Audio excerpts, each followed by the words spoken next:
आपण मैंने आमर यूट्यूब चैनल को आपण मानक समस्त को स्वागत करुछु। आपण मैंने पर्यायक्रम सब देखुं आपण भल पाइबा दौरान जो शास्त्र समाधिपादर प्रत्येक सूत्र को सार आलोचना करी चली। आज आम 45 नंबर सूत्र पर्यंत ऑलरेडी आलोचना सरी जाइए।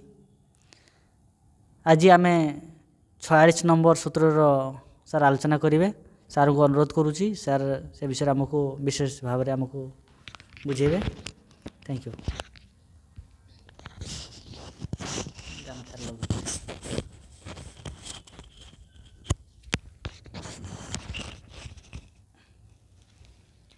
सप्रेम जयजीव प्रिय आत्मन समाधिपादर जोटा कि महर्षि पतंजलि जो योगदर्शन चार्टी मध्यरु आमर प्रथम भागर आलोचना जोटा कि मुनि समाज द्वारा सद्गुरुदेवंकर भाष्य सद्गुरुदेव श्री मुनिजी महाराज भाष्य उपरे आधारित मुझे व्याख्या गुड़ी को आपण मान सम्मुख सहज सरल भाव में कहवाई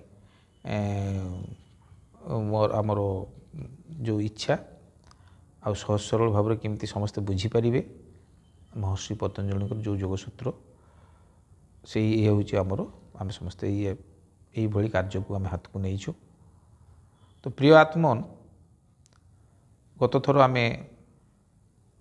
आलोचना रखी आपणकर 45 नंबर सूत्र 45 नंबर सूत्र आलोचना हो जाइए। आज हूँ 46 नंबर सूत्र आलोचना जोटा कि से कहते जे मूल जो आमर 40 नंबर सूत्र रे जोटा कि थिला जो ध्यान द्वारा ध्यानस्थ हेले साधकर जो प्रकार भेद रे समाधि गुड़ी को लगे प्रकृत में समाधि गुड़ी को देखा गले गोटे हूँ संप्रज्ञात द्वितीय हूँ असंप्रज्ञात। तो से संप्रज्ञात बा असंप्रज्ञातर जो समाधिर जो प्रकार भेद समाधिर जो आमर साधनर जो विषय समाधि पाइबापी जो साधनर विषय से गुड़िक आमर भल भाव आलोचना करुछु पर्याय शब्द नहीं कि। तो ये जो 46 नंबर सूत्र हूँ ताएव सजीव समाधि। तो ये जो समाधि कथा जो आज जो आलोचनार विषय हूँ जोटा कि ताएव आम जो प्रत्येक अर्थ बुझा ताएव माने ता पूर्वर जो समाधि विषय आलोचना करा जाइथिला जोटा कि थिला सवितर्का निर्वितर्का सविचारा निर्विचारा। ये जो समाधिर जो आलोचना चक्र को आसला ये सबू गुड़िक हूँ सबीज समाधि। तो कहबार अर्थ हूँ सबीज समाधि कहबार अर्थ हूँ या हाँ सजीव समाधि कहबार अर्थ हूँ जो आमर साधन कौन पाई आमे करुछु योग साधन कौन पाई करुछु योग साधन तार यदि विशेष भाव में आलोचना विशेष भाव में यदि मनन चिंतन करा जाए देखा जीवो जे मनुष्यर तांकर निजर जन्म ठारू मृत्यु पर्यंत जो कर्म अवधि एवं जो सांसारिक जेतिकी जहाँ किछि कर्म सबू हूँ यही आत्मपाई निज पाई सबुड़ हूँ निज पाई आउ सबुड़ निज पाई पुणी कौन ना ताहारी पाई ही आमे साधन करुछु कहाँ पाई करुछु ना आम भितरे जो चेतन सत्ता जो माने आमे जो कर्म करुछु सेगुड़ा कौन हूँ जो प्रत्येक कर्म गुड़ाक चेतनार सहित सचेतनता द्वारा आम से गुड़ा काम करुँ कारण हूँ प्रत्येक कर्मटा हूँ ताहारी पाई ତାହାରି ପାଇଁ ଆମକୁ ସଚେତନ ରହିବାକୁ ପଡ଼ୁଛି। ପ୍ରତ୍ୟେକ କର୍ମ ଜନ୍ମ କର୍ମ ଯେମିତି ସାଂସାରିକ କର୍ମ ପ୍ରତ୍ୟେକ ବିଷୟ ଯେଉଁ କର୍ମ କରୁଛୁ ଏ ସବୁଗୁଡ଼ିକ ହେଉଛୁ ଏଇ ଆତ୍ମ ପାଇଁ, ନିଜ ପାଇଁ, ଏଇ ଆତ୍ମ ପାଇଁ, ନିଜ ପାଇଁ ଆମେ ସାଧନ କରୁଛୁ ସମସ୍ତେ।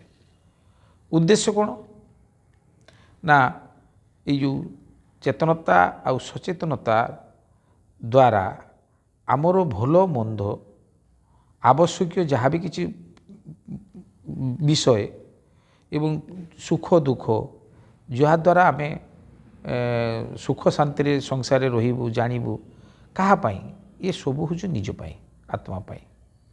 ତେଣୁ ଏ କର୍ମ ଗୁଡ଼ିକୁ ସବୁ ସଚେତନତା ସହିତ ଆମେ ଏ କର୍ମ ଗୁଡ଼ିକ କରୁଛୁ।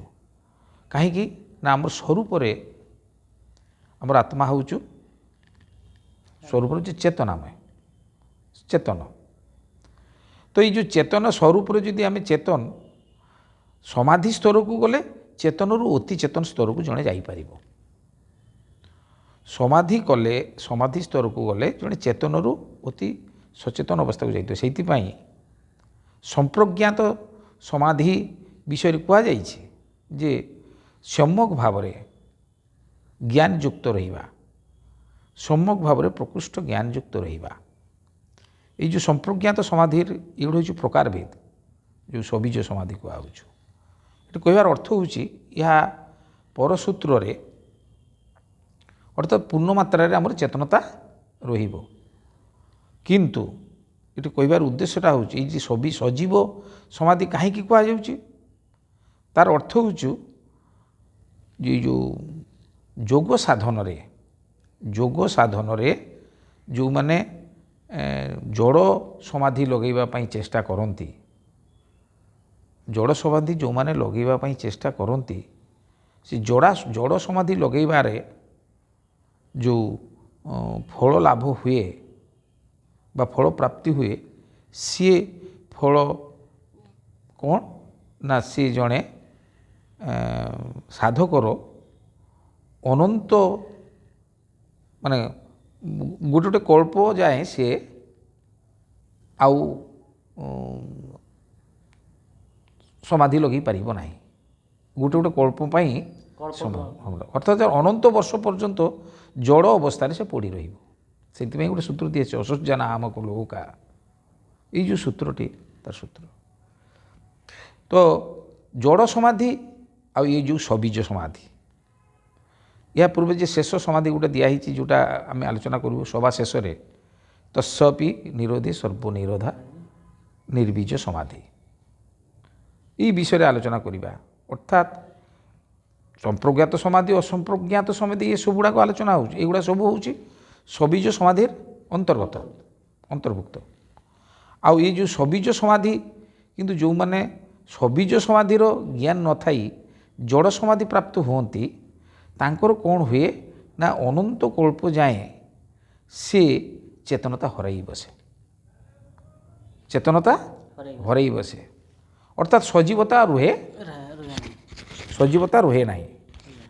তো এই যে সজীবতা ন রহিবা কারণରୁ সাধকর କ'ଣ হব না প্রকৃত সমাধিরে যেভাবে সাধকর উন্নতি হওয়া কথা সে আউ হব না। জড় সমাধি প্রাপ্ত হউথিবা সাধকর দিনকু দিন সে মানে শ্রীহীন হয়ে কঙ্কাଳ ସାର ହେଇଯିବେ ଇତ୍ୟାଦି ଇତ୍ୟାଦି। ଆମେ ତ ସେ ବିଷୟରେ ଆଲୋଚନା କରୁନା, ତାଙ୍କର ସ୍ମରଣ ଶକ୍ତି ଲୋପ ପାଇବ। କିନ୍ତୁ ପ୍ରକୃତ ସମାଧିରେ ଏହା ପୂର୍ବରୁ ଆଲୋଚନା କରାଯାଇଛି। ପ୍ରକୃତ ସମାଧିରେ ସାଧକର କ'ଣ ହେବ, ସମସ୍ତ ପ୍ରକାର ଉନ୍ନତି ହେବ। ଶ୍ରଦ୍ଧା ବୀର୍ଯ୍ୟ ସମାଧି ପ୍ରଜ୍ଞାପୂର୍ବକ ଇତରେସାମ, ଏହା ପୂର୍ବରୁ ଆଲୋଚନା କରାଯାଇଛି ପ୍ରକୃତ ସମାଧିରେ। ଏ ଅର୍ଥରେ ସଦ୍ଗୁରୁଦେବ ବୁଝେଇଛନ୍ତି। ତ ପ୍ରକୃତ ସମାଧିରେ ସାଧକର ସମସ୍ତ ପ୍ରକାର ଉନ୍ନତି ହେବ।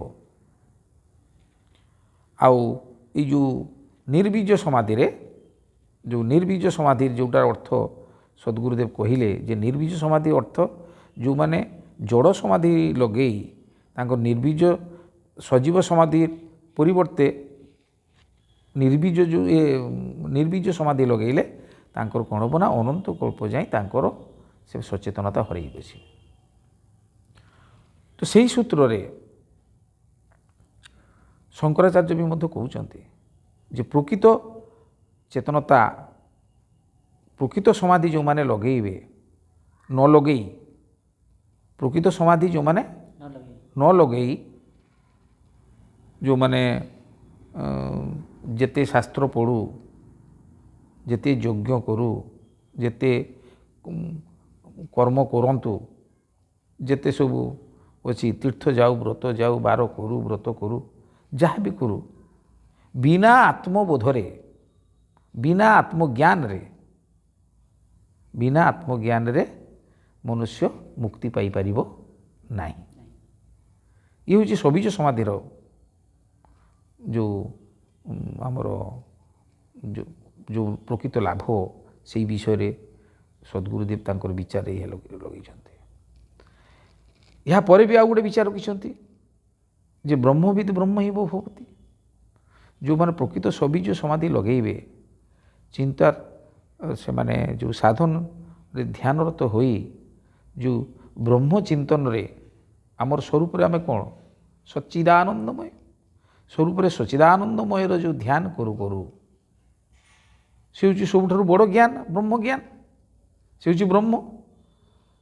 ତ ସାଧନ କରୁ କରୁ ଧ୍ୟାନ କରୁ କରୁ ସେମାନେ ବ୍ରହ୍ମତ୍ୱ ପ୍ରାପ୍ତି କରିବେ। ବ୍ରହ୍ମବିଦ୍ ବ୍ରହ୍ମ ହିଁ ଭବତି। ଏହାପରେ ବି ମଧ୍ୟ ଆଉ ଏକ ଆଲୋଚନା ରଖିଛନ୍ତି ଯେ ଯେଉଁମାନେ ଯୋଗ ସାଧନ କରି ସମାଧି ପ୍ରାପ୍ତ ହୁଅନ୍ତି ତାଙ୍କ ଦ୍ୱାରା କ'ଣ ସାଂସାରିକ କର୍ମ କିଛି ହେଇପାରିବ ନାହିଁ। ସାଂସାରିକ କର୍ମ ହେଇପାରିବ ନାହିଁ। ସଦ୍ଗୁରୁଦେବ କହୁଛନ୍ତି ନା ସେମାନେ ବି ସାଂସାରିକ କର୍ମ କରିପାରିବେ।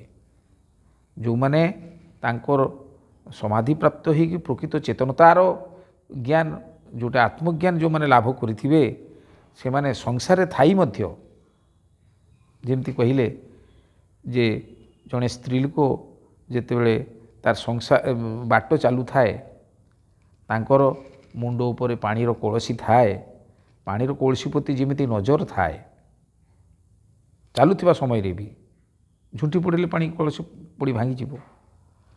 ସେମିତି ସାଂସାରିକ ମନୁଷ୍ୟ ସଂସାର କାମ କରିଥିଲେ ବି ତାଙ୍କର ସ୍ୱରୂପର ଜ୍ଞାନ ତାଙ୍କ ଭିତରେ ପୂର୍ଣ୍ଣ ମାତ୍ରାରେ ଥିବ। ସ୍ୱରୂପର ଜ୍ଞାନ ସ୍ୱରୂପସ୍ଥ ଜ୍ଞାନ ଏଇ ଯେଉଁ ସ୍ୱରୂପର ଯେଉଁ ଜ୍ଞାନ ଯେଉଁ ସଚ୍ଚିଦାନନ୍ଦମୟ ସ୍ୱରୂପ ଜଣେ ସାଧକ ଯେତେବେଳେ ସଚ୍ଚିଦାନନ୍ଦମୟର ପ୍ରକୃତ ଅନୁଭବ ଯେଉଁ ଆତ୍ମବୋଧ ହେବ ଯେଉଁଟା ଅନୁଭବ ସ୍ତରକୁ ସେ ଲାଭ କରିବ ତାଙ୍କ ଦ୍ୱାରା ସାଂସାରିକ କର୍ମଗୁଡ଼ିକୁ ତାଙ୍କ ସଂସାରରେ ଥାଇ ମଧ୍ୟ ସେ ସ୍ୱର୍ଗର ସୁଖ ପ୍ରାପ୍ତି କଲା ଭଳି ତାଙ୍କ ଜୀବନଯାପନ ସେ କରିପାରିବେ। କେଉଁ ସମାଧିରେ ନା ସବିଜ ସମାଧିରେ ଯେଉଁ ସମାଧିରେ ପୂର୍ଣ୍ଣ ସଚେତନତା ରହିବ ଆଉ ପୂର୍ଣ୍ଣ ସଚେତନତାର ସହିତ ଯେ ଚେତନ ଜ୍ଞାନର ନିଜର ସ୍ୱରୂପାନନ୍ଦର ଯେ ଅନୁଭବ ଜ୍ଞାନ ଯେ କରିପାରିବ ସେଇଥିରେ ତାଙ୍କ ପ୍ରକୃତ ଆତ୍ମବୋଧ ହେବ ଆତ୍ମଜ୍ଞାନ ହେବ। ଆଉ ଆତ୍ମଜ୍ଞାନୀ ସାଧକ ପୁଣି ଯେତେବେଳେ ସଂସାରକୁ ଆସିବ ତାଙ୍କର ସଂସାରରେ ସମସ୍ତ କର୍ମଗୁଡ଼ିକୁ ସେ ସୁଚାରୁ ରୂପେ ତୁଲେଇ ପାରିବେ ଆଉ ମୁକ୍ତିର ଆନନ୍ଦ ବି ମଧ୍ୟ ସେ ସଂସାରରେ ଥାଇ ମଧ୍ୟ ମୁକ୍ତିର ଆନନ୍ଦ ପାଇବେ। କିନ୍ତୁ ପ୍ରକୃତ ମୁକ୍ତିର ଆନନ୍ଦ କରିବା ପାଇଁ ସଂସାର ତ୍ୟାଗ କରିବା କିଛି ଆବଶ୍ୟକତା ନାହିଁ। କାହାରି କୌଣସି ସାହାଯ୍ୟ ନେବାର ଆବଶ୍ୟକତା ନାହିଁ। କାହିଁକି ନା ପ୍ରକୃତ ମୁକ୍ତି ପ୍ରକୃତ ଶାନ୍ତି ପ୍ରକୃତ ଆନନ୍ଦ ପ୍ରତ୍ୟେକ ସାଧକଙ୍କ ଭିତରେ ଅଛି ଯାହାକି ଏହା ପୂର୍ବରୁ ଆମେ ବାରମ୍ବାର ଆଲୋଚନା କରି ଆସିଛୁ। ମହର୍ଷି ପତଞ୍ଜଳିଙ୍କର ଏଇ ଯେଉଁ ଯୋଗଦର୍ଶନ ଶାସ୍ତ୍ରର ଏଇ ଯେଉଁଭଳି ସାଧକର ଲାଭ ହେବ ସାଧକ ନିଜେ ଯାହା ପ୍ରାପ୍ତି ପାଇପାରିବେ ଆଉ ସାଧକ ଯେଉଁଭଳି ଅନୁଭବ ସ୍ତରକୁ ଆସିବ ସେ ଅନୁଭବ ଜ୍ଞାନ ପ୍ରତ୍ୟକ୍ଷ ରୂପରେ ସେ ପାଇପାରିବେ। ଯୋଗ ଏକ ନଗଦ ଧର୍ମ। ଅନ୍ୟାନ୍ୟ ଯେତେ ପ୍ରକାର ମଜହବୀ କର୍ମ ତାଙ୍କୁ ଯଦି ପଚରାଯାଏ ତ ସେମାନେ କୁହନ୍ତି ତାଙ୍କୁ ଯେ ସାଧକକୁ ସେ ବତେଇ ଦିଅନ୍ତି ତାଙ୍କର ଯେଉଁମାନେ ସାଧନ କରନ୍ତି ମଜହବୀ କ୍ରିୟାରେ ଯେଉଁମାନେ ଏଇଭଳି ମୁକ୍ତିର ଉପାୟ ଖୋଜନ୍ତି, ଶାନ୍ତିର ଉପାୟ ଖୋଜନ୍ତି, ଇତ୍ୟାଦି ଇତ୍ୟାଦି ଯାହା ବି ଖୋଜନ୍ତି ସେମାନେ ଇଏ ଜନ୍ମରେ ତ ପାଆନ୍ତି ନାହିଁ, କିନ୍ତୁ ତାଙ୍କ ମଝବି ଗୁରୁମାନେ କୁହନ୍ତି ତୁମେ ମଲା ପରେ ଏଭଳି ସୁଖ ଶାନ୍ତି ପାଇବ। କିନ୍ତୁ ପ୍ରକୃତ ଜ୍ଞାନର କଥା ହେଉଛି ଯେ ମନୁଷ୍ୟ ଏଇ ପ୍ରକୃତ ଯୋଗସ୍ଥ ହେଲେ ତାଙ୍କର ସମସ୍ତ ପ୍ରକାର ମାନସିକ ଇଚ୍ଛା ପୂର୍ଣ୍ଣ ହେବ, ଯେଉଁଟାକି ମୋକ୍ଷ ପ୍ରାପ୍ତି ପାଇଁ ଯାହା ମନୁଷ୍ୟ ଖୋଜି ବୁଲୁଛି ସେହା ହିଁ ସେ ପାଇପାରିବେ। ଇଏ ହେଉଛୁ 46 ନମ୍ବର ସୂତ୍ରରେ। ଏହାପରେ ଆମେ 47 ନମ୍ବର ସୂତ୍ରର ପୁଣି ଆଲୋଚନା କରିବୁ। ପ୍ରତ୍ୟେକ ସାଧନରେ ସାଧକ ମନରେ ଯେତେ ପ୍ରକାର ପ୍ରଶ୍ନ ଆସୁ ସବୁ ଗୁଡ଼ାକ ପ୍ରଶ୍ନର ଉତ୍ତର ସଦ୍ଗୁରୁଦେବ ବହିରେ ଦେଇଛନ୍ତି, ଯେଉଁଟାକି ତାଙ୍କୁ ପରିଷ୍କାର ଭାବରେ ଜଣାପଡ଼ିବ, ତାଙ୍କର ମନର ଭ୍ରମ ଭ୍ରାନ୍ତି ସବୁଗୁଡ଼ିକ ଦୂର ହୋଇପାରିବ।